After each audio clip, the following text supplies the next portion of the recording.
Breaking news पाहूयात। कोलकात्यामध्ये महिला डॉक्टरवरील बलात्कार आणि हत्या प्रकरणामुळे संपूर्ण देश हदरलेला आहे। या घटनेच्या निषेधार्थ इंडियन मेडिकल असोसिएशनने उद्या देशव्यापी संप पुकारलाय। त्यामुळे देशभरातल्या वैद्यकीय सेवेवर आता मोठा परिणाम होण्याची शक्यता वर्तवली जाते।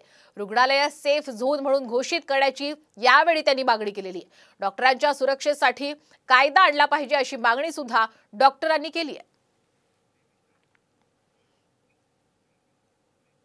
आपण ग्राफिक्सच्या माध्यमातून अधिक माहिती घेऊयात। कोलकातामधील महिला डॉक्टर बलात्कार खून प्रकरणाचा निषेध करण्यासाठी उद्या सकाळी 6 ते रविवारी सकाळी 6 वाजेपर्यंत हा संप पुकारण्यात आलेला आहे।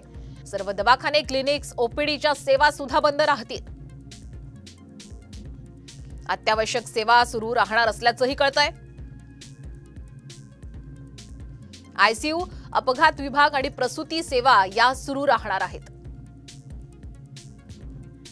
आयसीयू, सीसीयू, अत्यावश्यक शस्त्रक्रिया या सुद्धा सुरू राहणार आहेत।